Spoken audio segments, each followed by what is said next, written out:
नमस्कार friends, Malik mathematical academy में आपका स्वागत है। फ्रेंड्स, फटाफट से लाइव आ जाइए, हमारे साथ जुड़ जाइए, फिर हम आज के सेशन को स्टार्ट करेंगे। फ्रेंड्स, लाइव आने के बाद वीडियो को लाइक और शेयर कर देना। लाइक करने से आपकी प्रेजेंस का पता लगेगा और शेयर करने से जो आपका फ्रेंड सर्कल है वो इस वीडियो का बेनिफिट उठा पाएगा।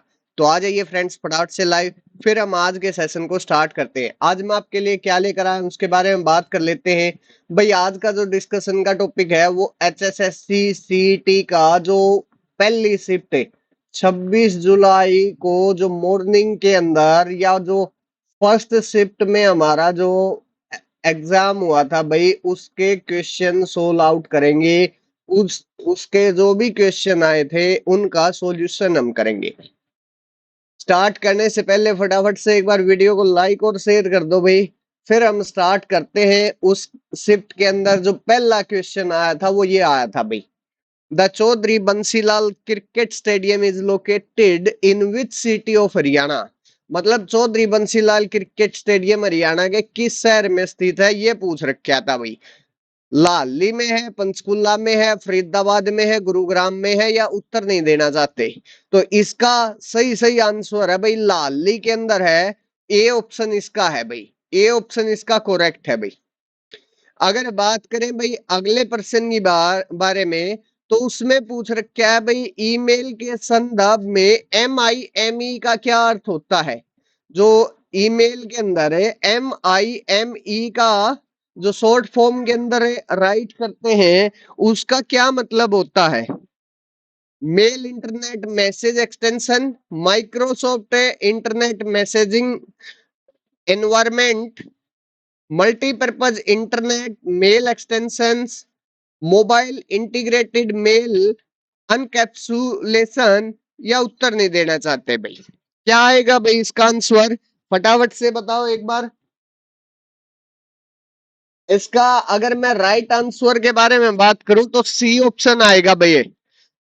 जो MIME का मतलब होता है भाई, वो होता है मल्टीपर्पज इंटरनेट मेल एक्सटेंशन। मतलब सी ऑप्शन इसका करेक्ट होगा भाई, प्रश्न नंबर 2 का, क्वेश्चन नंबर 2 का। आगे बढ़ते हैं भाई, बात करेंगे भाई किसके बारे में, क्वेश्चन नंबर 3 के बारे में। क्या पूछ रखा है, as per the official Haryana government portal which of the following is not one of the 5 natural geographical division of Haryana. Haryana सरकार के आधिकारिक पोर्टल के अनुसार निम्नलिखित में से कौन सा हरियाणा के 5 प्राकृतिक भौगोलिक क्षेत्रों में शामिल नहीं है। फटाफट बताओ कौन सा नहीं है भाई। अरावली पर्वतमाला, बुंदेल बुंदेलखंड पठार, यमुना घग्गर मैदान, शिवालिक पर्वतमाला, उत्तर नहीं देना चाहते। क्या आएगा भाई इसका सही सही आंसर। इसका आएगा भाई सही, अरावली पर्वतमाला भी है भाई हरियाणा के अंदर, यमुना घग्गर मैदान भी है, शिवालिक पर्वतमाला भी है। बट अगर बुंदेलखंड पठार के बारे में बात करें तो वो आता है भाई, उसका जो मेजर पार्ट है वो आता है किसके अंदर है, मध्य प्रदेश और उत्तर प्रदेश के अंदर। MP और यूपी के अंदर इसका जो मेजर पार्ट है वो आता है भाई।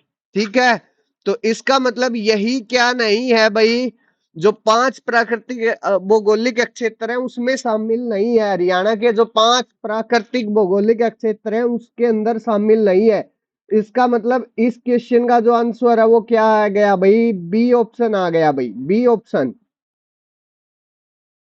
आगे बात करेंगे भाई किसके बारे में, क्वेश्चन नंबर 4 के बारे में। क्वेश्चन नंबर 4 में क्या है, डेटा संग्रहण की इकाइयों के बारे में निम्नलिखित में से कौन सा या कौन से कथन सही है। इनमें से कौन से कथन सही है भाई वो बताना है। पूछ रखा है 1 गीगाबाइट 1 GB 1 टेराबाइट से छोटा होता है। अगला है 1 किलोबाइट 1024 बिट्स के बराबर होता है। अगला है 1 मेगाबाइट या मेगाबिट 1 MB 1/8 तोहफे 1 मेगाबाइट होता है। 1 मेगाबिट 1 मेगाबाइट का 1/8वां हिस्सा होता है। क्या है इसका आंसर, फटाफट से बताओ भाई, फटाफट से बताओ।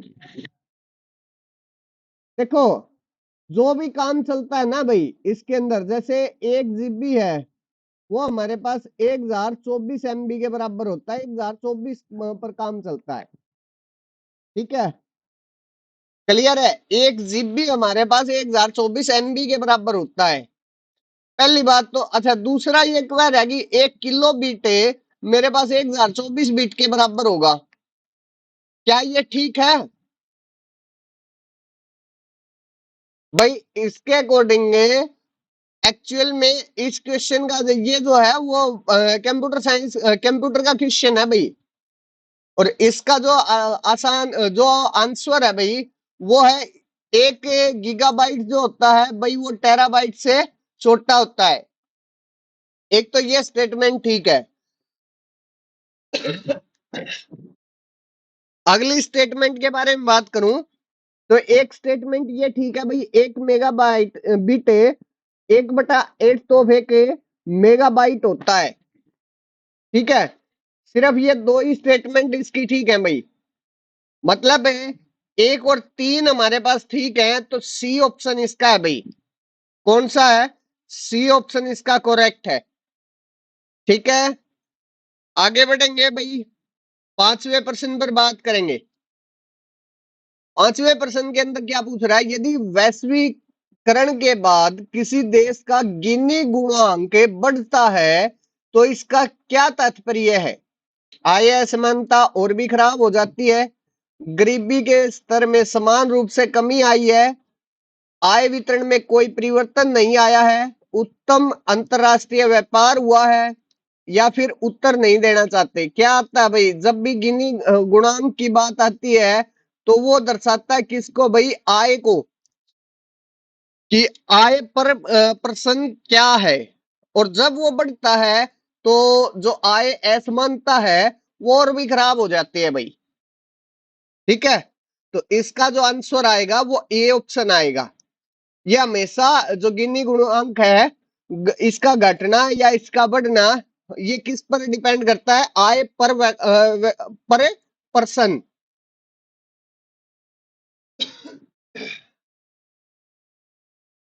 नेक्स्ट क्वेश्चन पर बात करें भाई तो 5वें का आंसर है भाई ए ऑप्शन। क्वेश्चन नंबर 6, इसके अंदर ये पूछ रखा भाई पीएम केयर फंड की ट्रस्ट डीड किस अधिनियम के तहत पंजीकृत की गई थी? पहले तो ये बता दो पीएम केयर फंड कब स्थापित किया गया था भाई? अगर पीएम केयर फंड के बारे में बात करें तो ये 27 मार्च 2020 को स्थापित हुआ था भाई। 27 मार्च 2020 को किया गया था भाई, न्यू दिल्ली के अंदर ये रजिस्टर्ड हुआ था।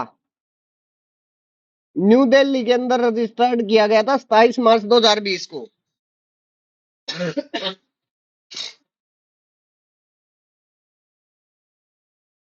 किस अधिनियम के तहत किया गया था भाई? सोसाइटी पंजीकरण अधिनियम 1860, पंजीकरण अधिनियम 1908, भारतीय ट्रस्ट अधिनियम 1882, कंपनियों अधिनियम 2013, या उत्तर नहीं देना चाहते? किसके अधीन किया गया था भाई?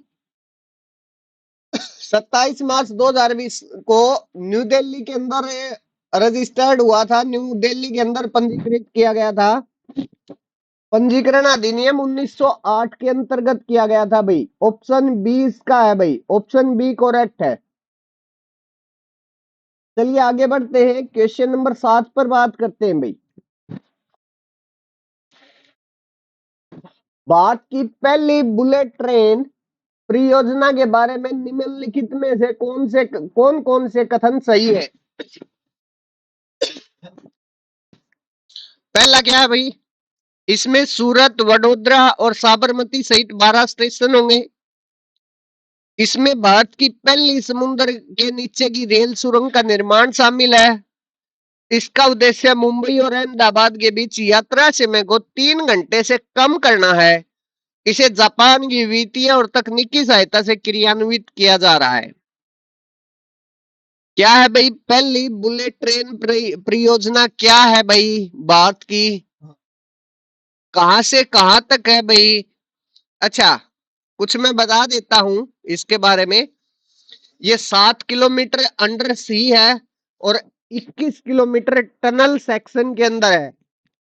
7 किलोमीटर तो ये समुद्र के नीचे से है। 21 किलोमीटर के कंप्लीट इसका टनल सेक्शन है।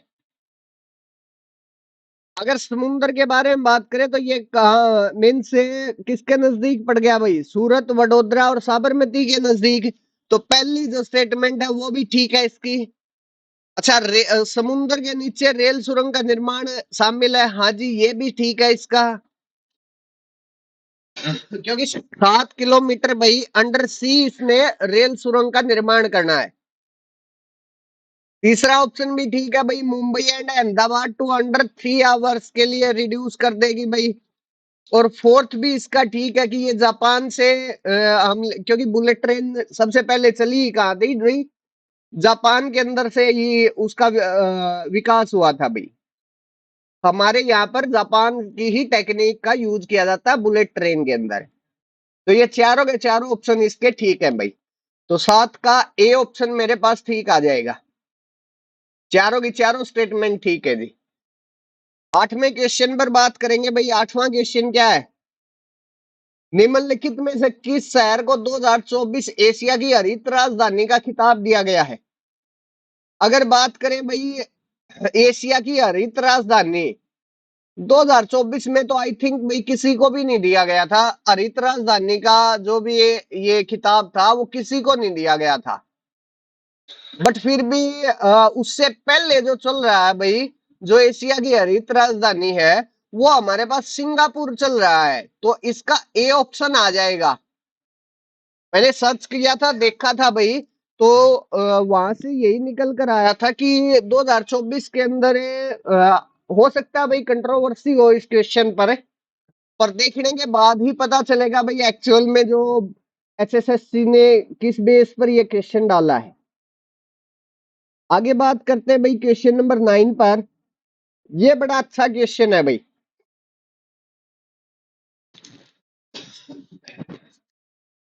ये क्वेश्चन है,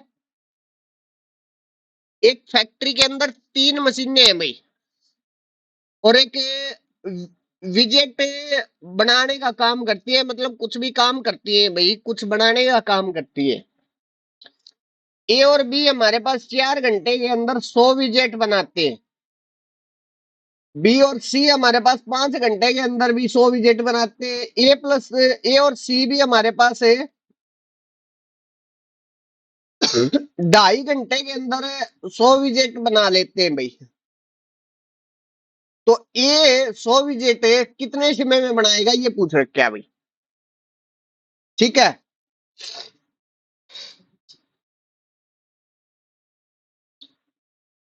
भाई, दो तरीके हैं। या तो आप क्या कर लो इसके बारे में, या तो पहले मशीन का जो भी रेट है बनाने का वो पता कर लो। ठीक है, या फिर घंटे से निकाल लो कि ए प्लस बी ने 4 घंटे लगाए हैं सेम काम को करने के लिए, बी प्लस सी ने 5 लगाए हैं, ए प्लस सी ने 2.5 लगाए हैं। तो मेरे पास ए कितना टाइम लगाएगा सेम काम को करने के लिए। आप उस तरीके से जा सकते हो। मैं जो यहाँ करवा रहा हूँ भाई वो करवा रहा हूँ रेट ऑफ मशीन निकाल कर और फिर काम कर रहे हैं भाई, फिर हम टाइम निकाल रहे हैं। अगर आपको दूसरा तरीका आसान लगता है कि आप इस तरीके से जा सकते हो, सेम काम है जी। ठीक है, ए प्लस बी को करने के लिए 4 घंटे लगे हैं, बी प्लस सी को करने के लिए 5 घंटे लगे, ए प्लस सी को करने के लिए 2.5 घंटे लगेंगे। तो ए को वही काम करने के लिए कितना टाइम लगेगा, वहां से आप जा सकते हो भाई। ठीक है, कोई इश्यू नहीं है, आप चाहो तो वहां से जा सकते हो भाई। चलिए, मैं रेट से जाना चाहता हूं भाई। एक किसी भी एक क्वेश्चन को सोल्व करने रीजनिंग के बहुत तरीके होते हैं भाई।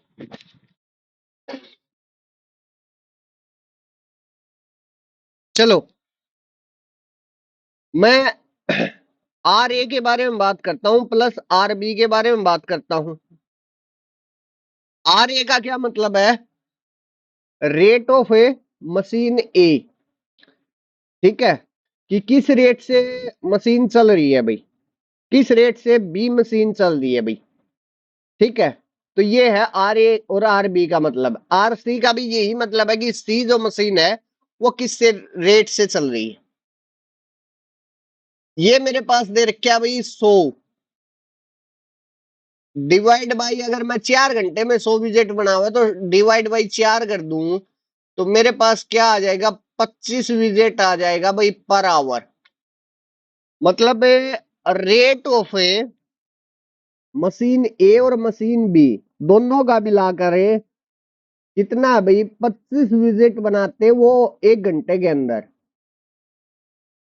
सेम तरीके से अगर रेट ऑफ बी निकाल लूं, rate of B plus rate of C अगर करता हूं तो वो आ जाएगा भाई 100/5, 20 विटेज आ जाएगा, वेटेज आ जाए, विटे विजेट आ जाएगा भाई पर आवर। अगर R A plus R C देखूं तो वो आ जाएगा भाई हमारे पास 100/2.5, 2/5 कर लो भाई, सॉरी 5/2,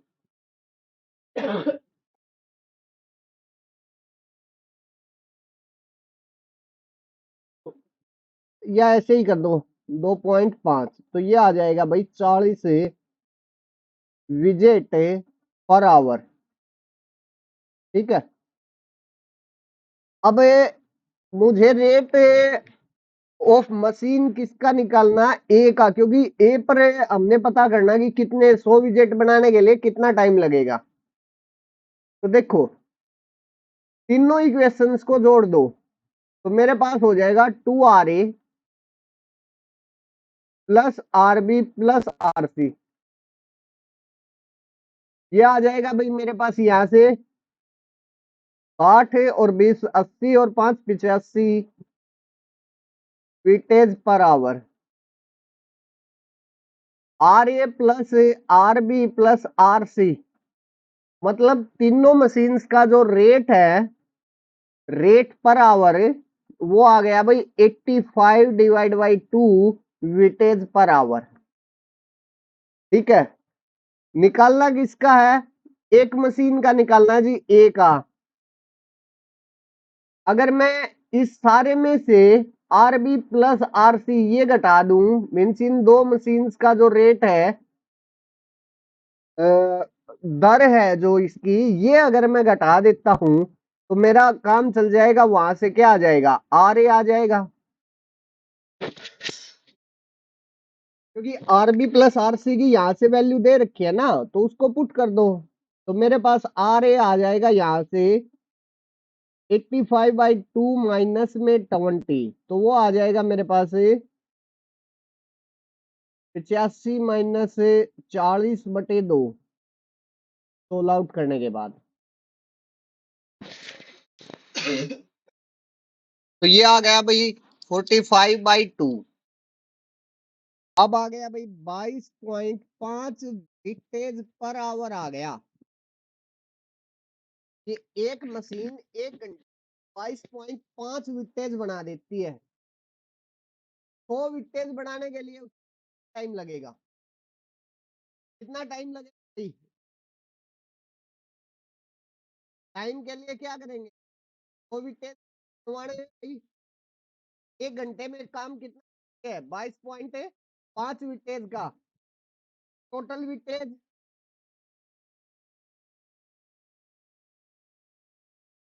डिवाइड बाई क्या कर दूं मैं, तो 1 घंटे में काम किया है, क्या ये बोल लीजिए कि रेट ऑफ में मशीन ए, अगर ये कर देता हूं तो मेरा काम चल जाएगा भाई, तो कि कितना आ जाएगा, टोटल विटेज बनवाने 100 डिवाइड बाई क्या आ जाएगा 22.5।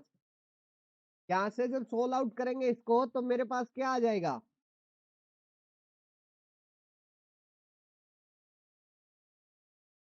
22.5 को भाई 45/2 ही राइट कर लो और मेरे पास यहाँ से आ जाएगा 45 इंटू में 2,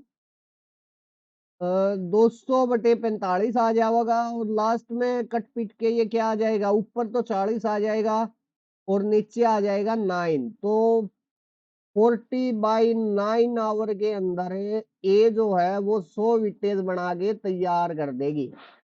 ठीक है, आप चाहो अगर आपको और आसान तरीका कोई लगता है तो उससे जा सकते हो। एक इसका मीन्स एक तरीके से, इसी तरीके से इसका आंसर नहीं निकलेगा, और भी बहुत सारे तरीके हैं। ठीक है, तो इसका जो आंसर है, एग्जैक्ट जो आंसर है वो सी ऑप्शन है भाई। 40/9 आवर्स के अंदर जो ए है वो 100 विटेज बना देगा भाई।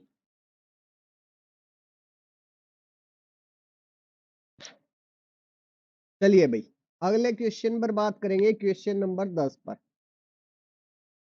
रीजनिंग का बड़ा अच्छा क्वेश्चन दे रखे है भाई। ये 3 डायग्राम दे दी भाई, और इन 3 डायग्राम से ये पूछ रहा है कि स्क्वायर के ऑपोजिट कौन सा होगा भाई। स्क्वायर के ऑपोजिट बताना है भाई, फटाफट से बता दो। और कैसे निकालोगे?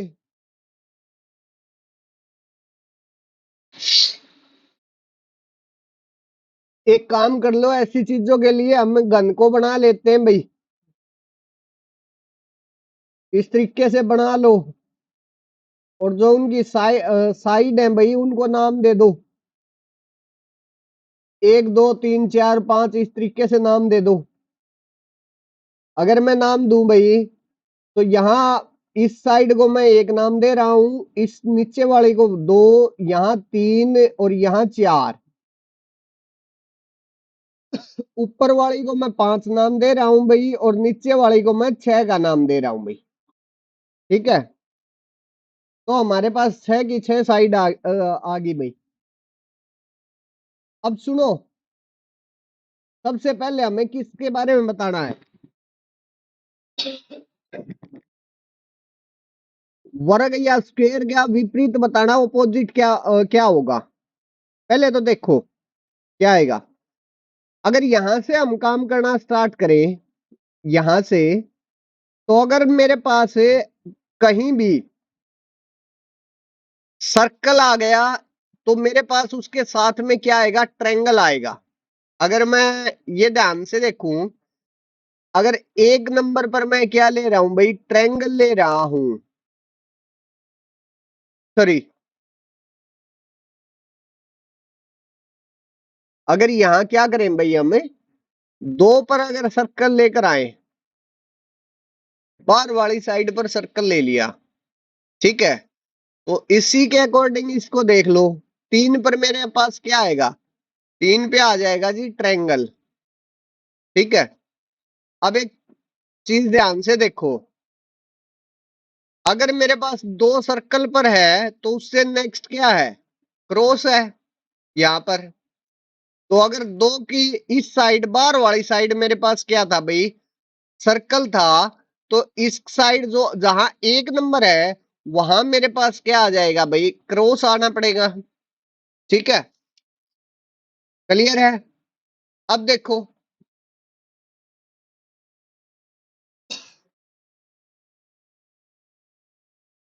अब देखो, मेरे पास क्या दे रखा है? बीच वाले से आओ।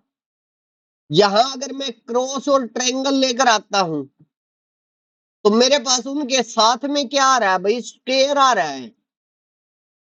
अगर मैं 1 और 3 को क्या बोल रहा हूं भाई? ट्रायंगल और क्रॉस अगर बोल रहा हूं, तो मेरे पास जो स्क्वायर होगा वो कहाँ होगा भाई? इस साइड होगा, 4 की साइड होगा। मतलब यहां से मेरे पास जो 4 है वो क्या बनेगा भाई? स्क्वायर बनेगा। ठीक है, और 4 के ऑपोजिट मेरे पास क्या है? 2 है। 4 के ऑपोजिट क्या है? 2 है। और 2 मेरे पास क्या आ लिया? सर्कल आ लिया। तो आगे करने की जरूरत ही नहीं है, क्योंकि स्क्वायर का ऑपोजिट ही देखना है। हमने क्या लिया था? फर्स्ट किसका नाम दिया था? ये वाली जो इस साइड वाली जो मेरे पास क्या है? साइड है। सेकंड, जो ये वाली साइड है। ठीक है, थर्ड ये वाली साइड, और फोर्थ क्या है? ये वाली साइड, और फिफ्थ क्या है? ऊपर वाली, और सिक्स्थ किसका नाम है? जो नीचे वाली है। ठीक है, क्लियर है? अब टू के मीन्स फोर के ऑपोजिट क्या होगा? टू ही तो होगा। तो मेरे पास टू क्या है? टू सर्कल है जी। फोर क्या था, स्क्वायर का ऑपोजिट बताना था, तो क्या आ गया? सर्कल आ गया। तो इस क्वेश्चन का क्या आंसर आ जाएगा भाई? सी ऑप्शन आ जाएगा।